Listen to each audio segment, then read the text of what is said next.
you very much. Thank you. Dowsing that classification about north-south, each time I am, described and classified from the north or from the south, it shakes me a bit.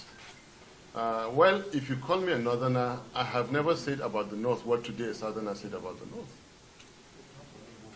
So yes, the only things I'm bringing is consistency with the characters and the contents of the team that have selected me.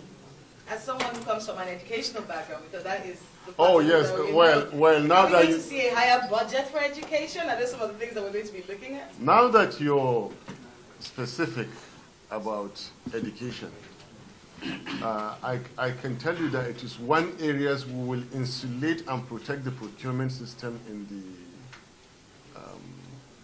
educational sector. Of course, it is purely under the, directives of Mr. President. But I already know, and that's why I agreed, that he has displayed a flair for education. Then the appointments, right from the councils to the leadership in those universities, will as much as possible be devoid of unnecessary political considerations. I can almost assure you 100% that you will not see our universities going on strike. That is a high crime, and we will do everything possible. I will go the extra miles to ensure that Mr. President will never allow this to happen for as long as he and I. I cannot sleep with universities being on strike. It doesn't add up. Then the quality of education, right from the syllabus. We're going to update Nigerian syllabus, bring it up to speed in contents and course types. Right now, we are not consistent with the conversion from consumption to production that His Excellency is speaking about. See more money going into engineering. See more money and equipment going into building environmental sciences and more so into health sciences. Then the academic practices. Every teacher is going to be a learner or a student in his own self. Gone are the days where when you become a lecturer for the rest of your life, you will only be brushing. You're going to be updating yourself every maximum of 24 months. If you do not update yourself, we begin to show you your way out of teaching. Nigerian educational system is going to add and it will reflect in the value of our naira. Nigerian quality of education will reflect in the security that you see and that you feel around us, because education is underwriting every aspect of human life. What we intend to do about security, the only thing I can tell you is that you will see a decisive steps for securing Nigeria. And I've said in general terms, the more you pull people out of poverty, the more you reduce criminality. It's been tested everywhere in the world. And I give examples of countries. Go to all the Asian countries, go to South American countries, from Brazil to Mexico. The more you, Colombia, the more you reduce, pull people out of, the more you reduce criminality. I've taken time to go around, interviewed even kidnappers and arrested and everything. And I have an idea. And we're always discussing what to do. It's like the first question when somebody asked about the education. And what the accent is precisely what it should be. Because the more people are educated, the more development your economy is. Part of the reasons I'm working with His Excellency. Before 2015, there is an estimated statistic which has not yet been officiated. The average Nigerian was more than 20 kilometers away from an illegal firearm. Now, today, the typical Nigerian is less than 2 kilometers away from an illegal firearm. What we will work with when His Excellency puts the team is to give Nigeria that confidence. You can kickstart your car from any part of Nigeria, guaranteed. You drive to any part of Nigeria. There's a certain blessing that we know. If you liberate Nigerians, leave them to go and make their living, and they'll do it well. So we'll underwrite it by giving that guarantee of sorts that now you can go to anywhere. Go to your farmlands and walk, travel at night and exchange your merchandise. It is key, have it in mind, that we want to give psyche from that fear to the feeling that, yes, now I can travel. I can live in peace. The first thing I need to do is not secure my windows and doors because I don't trust Nigerians. They'll come and attack me at night. When they walk from morning to night, they're already tired. They can't come in the middle of the night, attack you, and steal. And that's exactly what His Excellency is. We want to keep everybody busy from morning to night so that others at night can sleep well. Thank you, sir. Yeah. Let me tell you about corruption. Because we make corruption look as if it's something impossible to deal with. But I can tell you straight away, if you, the principal person, the local government chairman, the governor, the president, you are not corrupt yourself, as you're not stealing, you're not part of it. Your family is, those around you are not, you reduce it by 70%. And I've challenged everybody because you have to put your own for other people to start putting their own. And I've challenged everybody, go and show me anybody who is a civil servant, who was a contractor, who was a supplier, who said that in my 8 years of being in government in Anambra State, I sat down with him and said, add 1 naira to this, and I will resign, I won't continue with this. Not one person will tell you that. Because that's it. That was why we were able to save 70-something billion naira. Go and read what my head of service, my former head of service said. He said, he wrote an article, Stinginess as a Development Strategy. Because whatever money I saved when the civil servants were arguing with me, when I now started paying them their dues, their leave allowance, their this, they were asking me, where did you get the money? I said it was the money that I saved from these things. You people were saying, oh guys, you're difficult, that I'm using to pay you. Go and show me where I was even, you've even seen it being circulated, where I benefited even one piece of land from Anambra State as governor, directly or indirectly. So if you are not doing it, you reduce it. And I have somebody who has the same mindset that public money should be used for public good. We're not sent. But I can assure you that we're not going to. As for probing the past government, let me tell you, you've seen me argue it, that you can't close your shop and be chasing thieves. Those who look at yesterday and today will miss tomorrow. God did not give us eye at the back. We'll deal with some of those issues at the back. But mine is to look forward. If you come into government today and decide that to stop the leakage first, you will get more and progress more than looking back.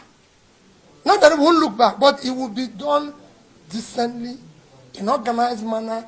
I am not going to be party or part of any form of victimization or witch hunt or anything. It will never happen. Nigerians must live within law and order and everything. And when you talk about the vast land in the north, I've given you examples upon examples. Let me take the states individually just to show you an example.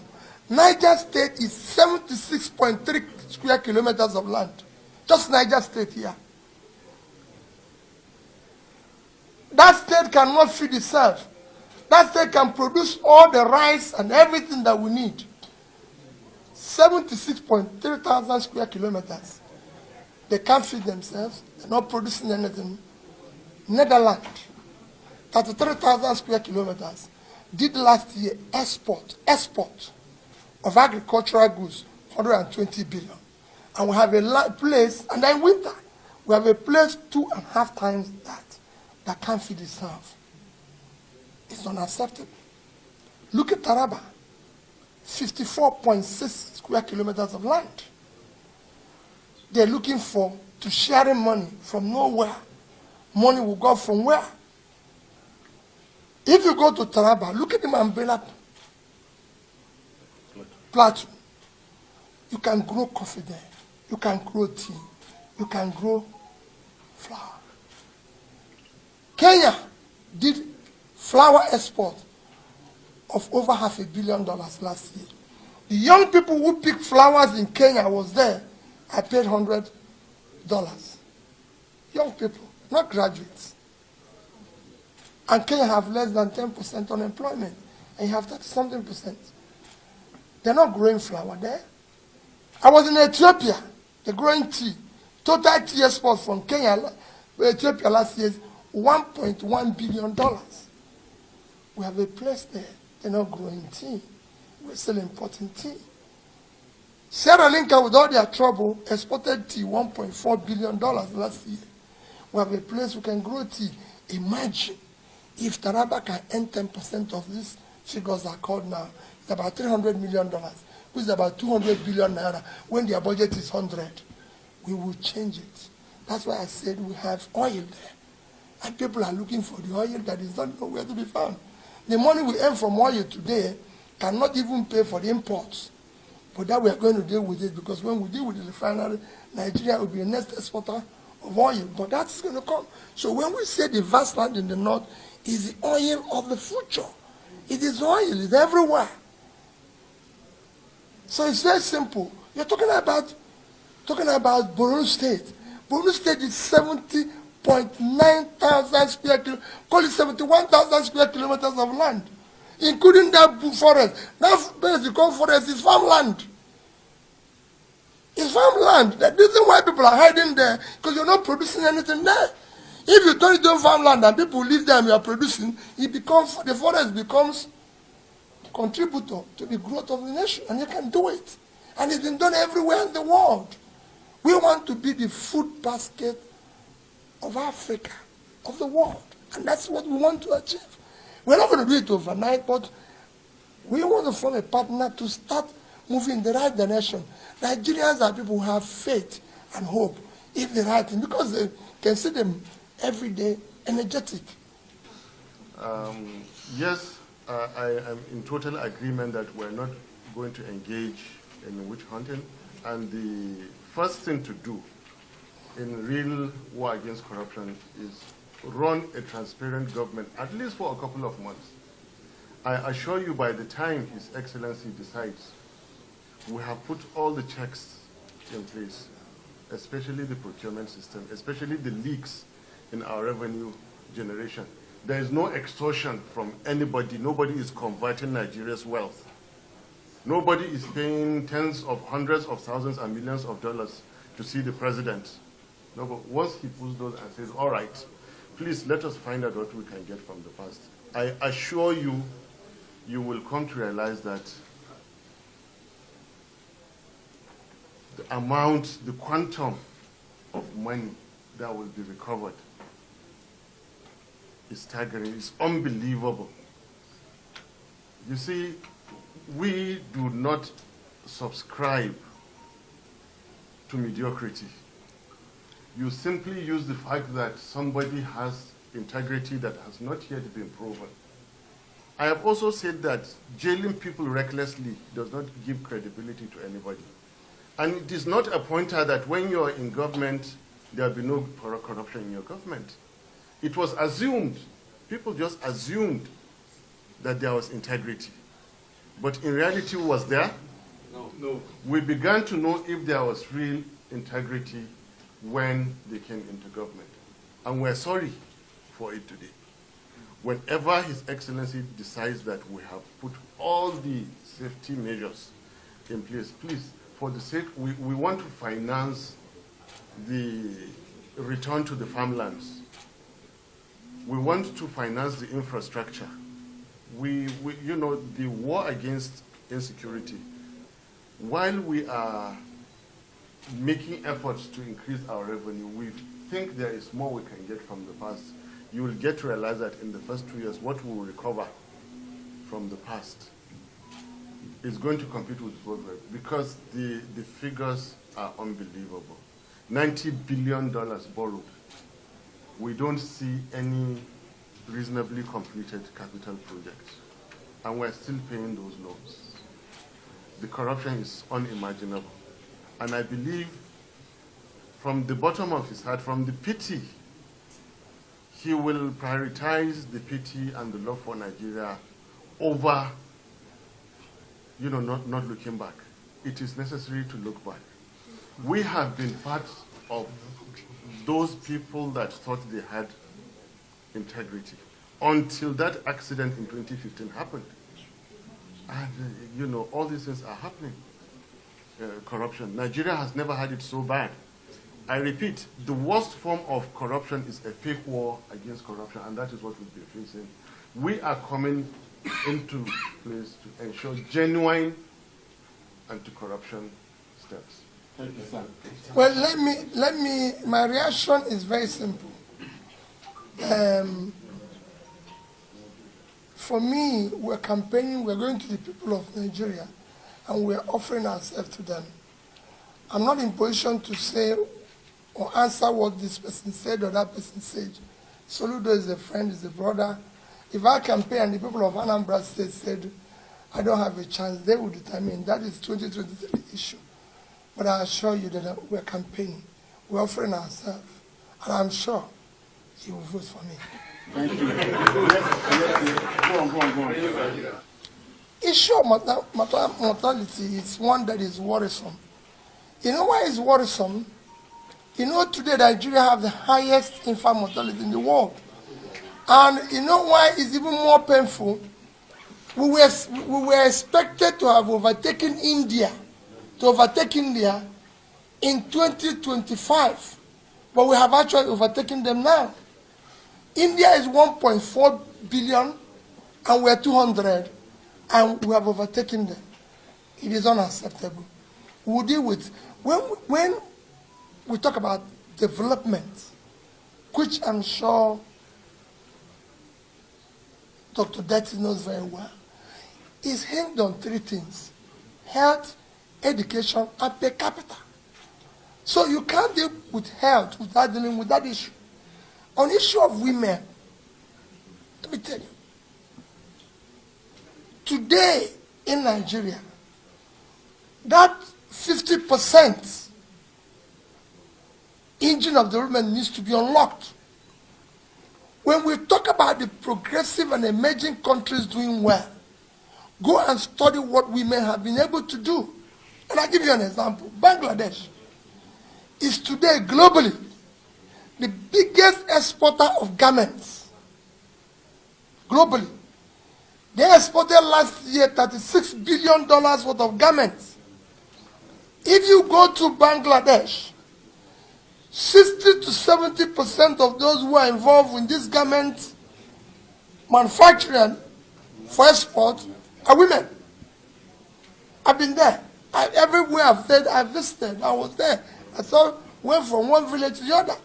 So imagine what you would do when you unleash this. And you know, empowering women is empowering a family. It's empowering everything. They will care for their husband, they will care for their children, they will care for everything.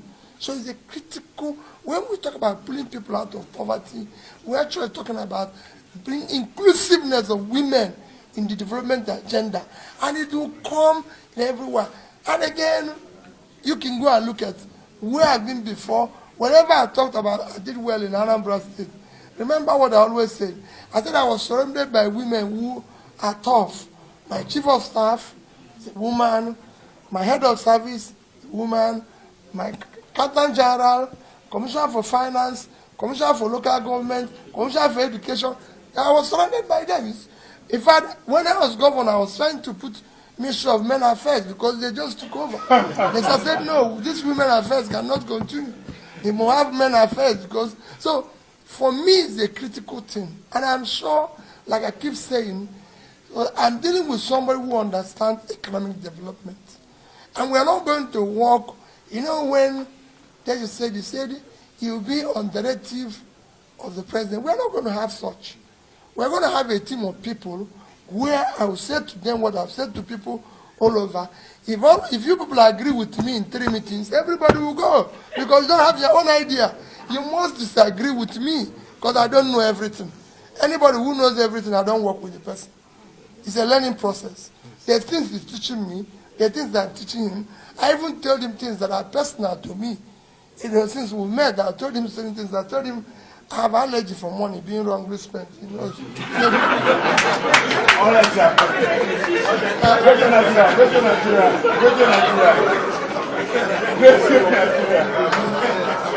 Okay. Those questions started coming up, even from Asaba. So we have answered again and again and again. I think you in the media should also assist us in building our structure. Like they said, you are part and parcel of the structure.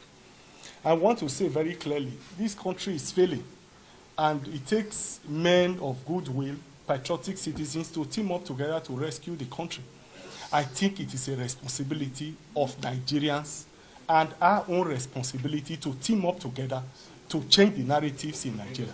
So I urge you to join the party as workers, team up with us, and rescue the country. So I put it back to you. Join us and be part of the structure. Thank you very much.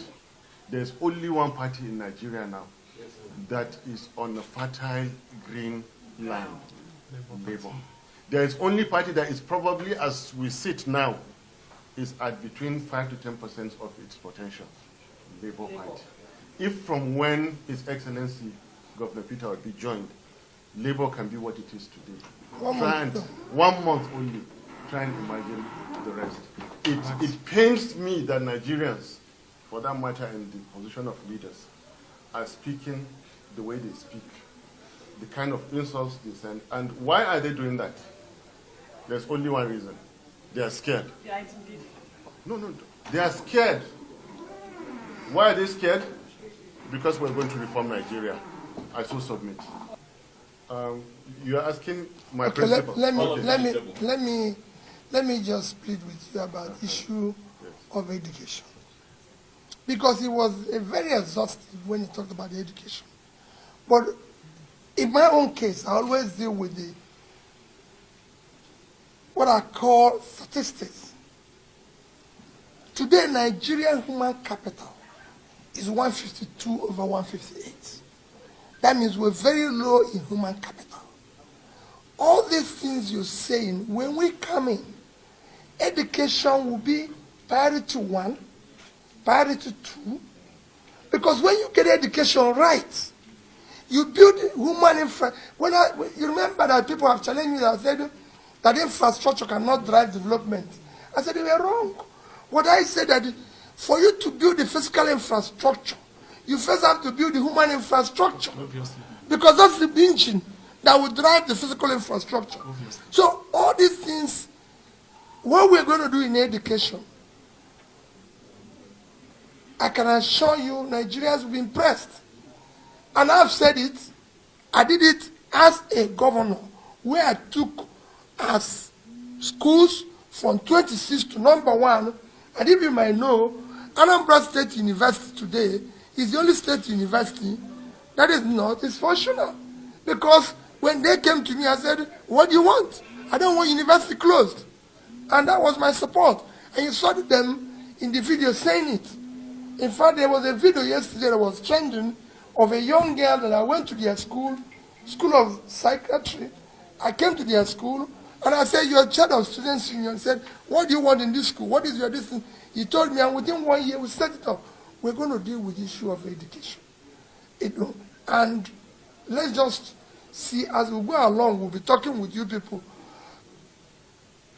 Even when Dr. Daddy has been very fantastic on that, his comments on structure, I've continued to say, 100 million Nigerians are living in poverty. It's our structure. That's 100 million people.